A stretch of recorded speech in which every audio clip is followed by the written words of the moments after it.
আসসালামু আলাইকুম, আমি সাইদ আফ্রিদি আছি আপনাদের সাথে। আমি আজকে আপনাদেরকে দেখাবো টাইপেড.js। টাইপেড.js আমরা যেভাবে ইউজ করতে পারি, আমরা গুগলও টাইপ করি, দেখি কী রেজাল্ট আসে। আমরা ওপেন করি, দেখি কোন প্লাগইনটা ইউজ করা যায়। আমরা এই প্লাগইনটা ইউজ করি। ফার্স্টে আমরা ডাউনলোড করি। ডাউনলোড করার পর আমরা যেখানে ইউজ করব সেখানে নিয়ে যাই, কাট, পেস্ট করি, এক্সট্রাক্ট ফাইল। এরপরে আমরা দেখি ডকুমেন্টেশনটা,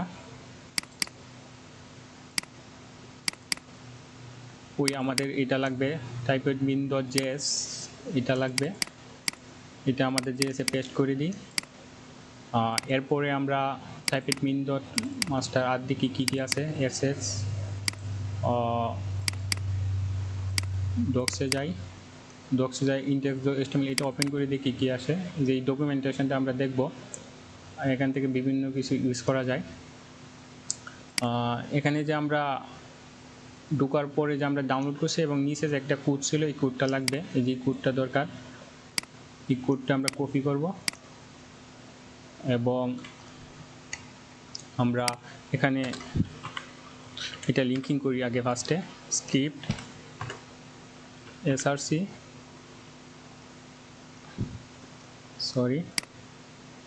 এখানে হবে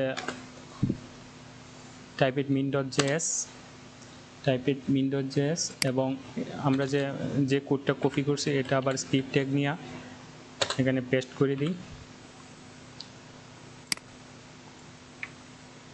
আমরা এই কোডটা তুলে দিই। আমরা এখানে একটা h1 ট্যাগ নিতে পারি, যার ক্লাস দিব হেডিং নামে একটা ক্লাস দিতে পারি। হেডিংটার আমরা একটু আগে ডিজাইন করি। style.css এ গেলাম, এটার একটা ম্যাক্স উইডথ দিই 600 পিক্সেল। আমরা ব্যাকগ্রাউন্ড কালার দিতে পারি, মার্জিন দিতে পারি, মার্জিন 50 পিক্সেল O2। আমরা সেভ দিই। যেগুলো একটা হেডিংয়ের ফন্ট সাইজ দিতে পারি, ফন্ট সাইজ 40 পিক্সেল দিলাম। এরপর একটা কালার দিতে পারি, দেখি কালার রেড দিলাম। এরপরে দেখেন এখানে কি বলছে, এখানে এলিমেন্ট নামে একটা ক্লাস ইউজ করতে হবে, যেখানে আমরা যে h1 যে ক্লাসটা ইউজ করলাম এই হেডিংটাই এখানে এলিমেন্ট হিসেবে ইউজ করব। এবং যেহেতু এখানে অ্যারে ইউজ করছে, আমরা ইচ্ছা করলে এখানে অনেক কিছু লিখতে পারবো। একটা এতটুকু আমরা ডিলিট মুছে দিয়ে আমরা একটা এন্টার দিই। এখানে আমরা দেখি কী লেখা যায়।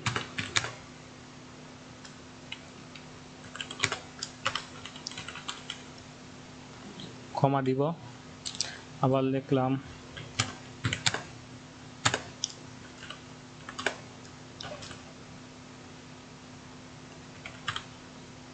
ক্ষমা দিলাম।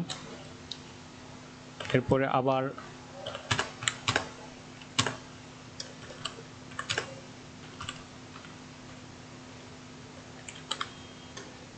ডেভেলপার বানানটা ভুল।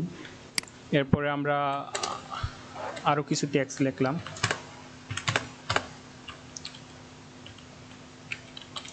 আমরা সেভ দেওয়া যদি একটা রিফ্রেশ দিই, দেখি কিছু কাজ করছে কি না। দেখেন কোডটা কিন্তু সুন্দর কাজ করছে।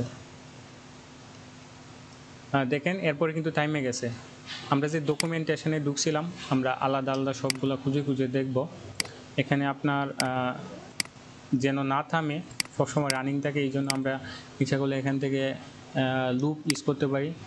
এই যে লুপ বুলিয়ান ট্রু ফলস, আমরা যদি লুপটা ট্রু করে দিই, এখানে একটা কমা দিব, লুপ ট্রু। এখন যদি সেভ দিয়ে দেখি, এখন আশা করি থামবে না, সবসময় রানিং থাকবে। দেখেন থামতেছে না, শেষ হওয়ার পরে আবার নতুন করে শুরু হয়েছে। আপনারা এখানে ডকুমেন্টেশনগুলো, অনেক ডকুমেন্টেশন আছে, একটু ট্রাই করে দেখবেন।